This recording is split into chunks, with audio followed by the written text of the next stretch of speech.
Maneva na se ma PENDREAM TV. PENDREAM TV de o se dem yopo.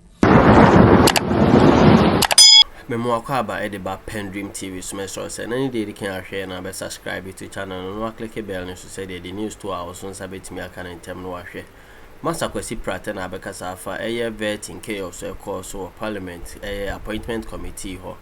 Na ochirema ade parliamentarians ne ye no ade answer ni na ankyere so mo ye honorable kra na ochire se omo behave ni we a kyere sa as school fo bi a omo dining hall omo complain ifa omo aduane ho na etokwa omo coin mpo etia boxing any wrestling rules mpo esanse ote se MPs ni bi kote table ase ekoso bi testicles a ene entwa yi kra na nsema odi tuja no ochirema se omode some rules and regulations set to na kamia say MPs omo misbehaving ya adults na saying ti no support suspension honorable abamgbagben edema omo na onim de enti amokopa achawa wasa sa suspension e free men kasa bebre me pese e be kwa akwa no atie nsem no kwan ya Kwesi Pratt fa so chastise parliamentarians nkanka minority no.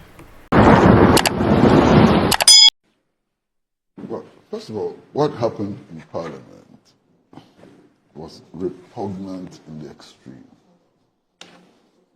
I mean, listen, what happened in Parliament actually breached even boxing and wrestling rules.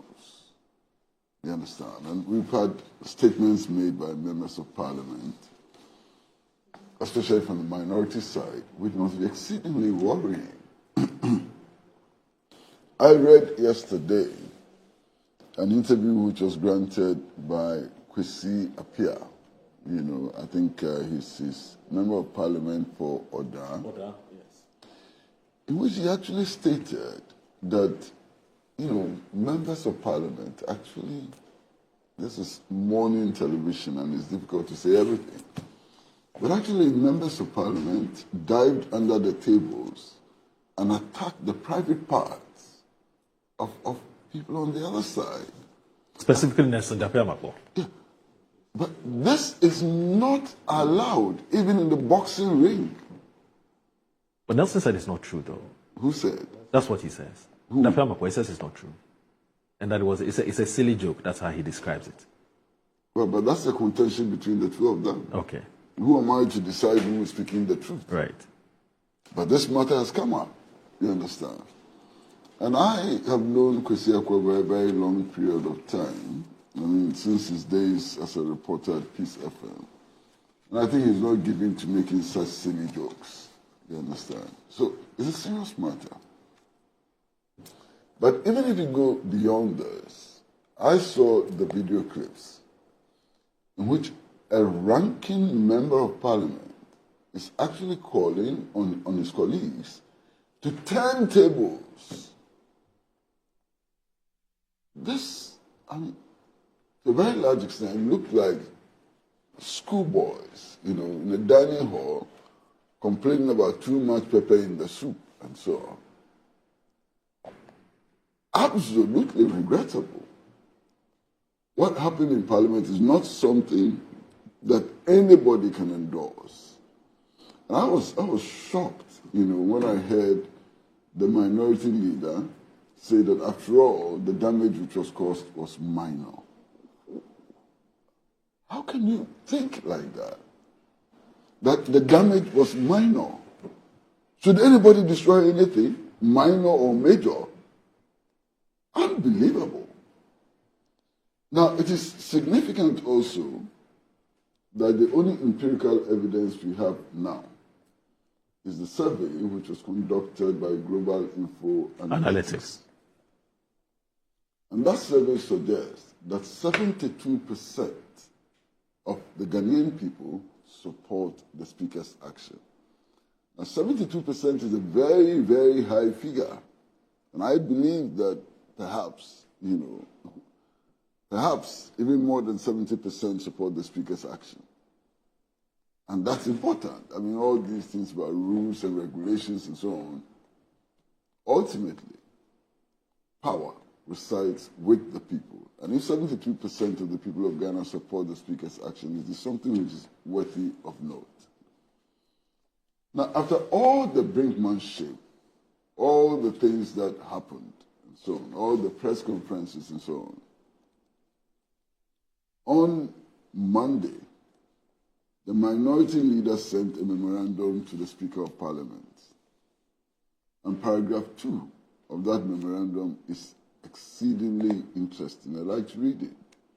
And it says, at the outset, I wish to commend your strong leadership in swiftly addressing the regrettable incidents that unfolded at the Appointments Committee sitting on Thursday, the 30th of January 2025. Your commitment to preserving the dignity of Parliament and ensuring that parliamentary standards remain intact is acknowledged and deeply appreciated. Additionally, your directives regarding the damage assessment and financial accountability for any destruction of parliamentary property, as well as the referral of potential criminal conduct to the Ghana Police Service, are commendable steps towards reinforcing discipline and responsibility. These actions, which are aimed at ensuring that Parliament is held in high esteem, are in line with best practices and deserve recognition. This is Afenyo Maki. Yes. This is a minority leader. You understand? And I'm so happy that after all the rigmarole, he's finally come to the conclusion that what happened in Parliament is not just an affront to the dignity, of Parliament itself, but more or less an insult, to the people of Ghana who spend long hours queuing to vote for them to go into Parliament House. I must also say that this is not the first time that we are witnessing this reckless misbehavior in Parliament. We've seen it before, we've seen many times, I remember one incident in which a member of Parliament actually slapped the face of another member of Parliament. I remember on another occasion where a member of Parliament actually took ballot papers, chewed and swallowed them like a rat, and so on. I mean, this is not the kind of Parliament we want. And I think it's important that both sides of the House, contribute to establishing some level of decorum in Parliament. And there's supposed to be a place where laws are made. You understand? And if the people who make the laws display this wanton indiscipline, it's difficult to see how the rest of the population can accept this and live with this.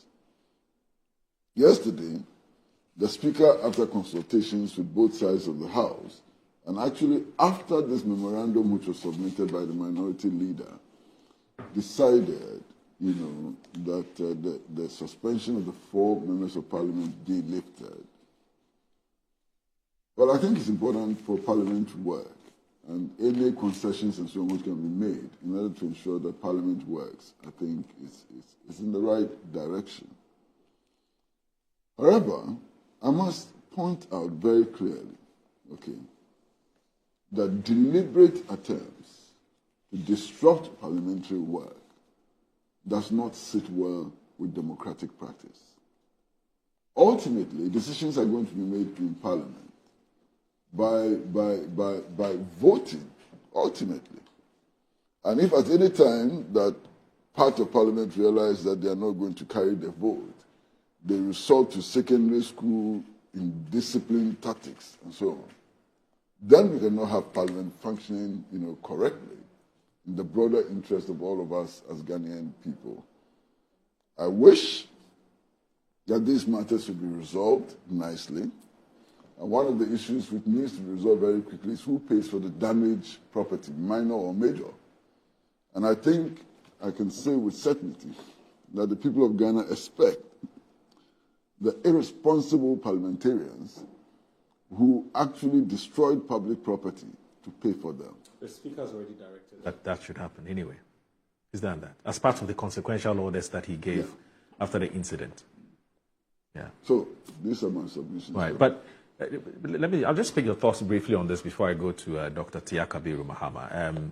I've also heard some people who say that perhaps the Speaker should have exercised a bit more restraint, especially when he attacks the Emmanuel Bedra Committee to look into the matter, to investigate and find out exactly what the cause of the matter is so that the blame can be apportioned appropriately.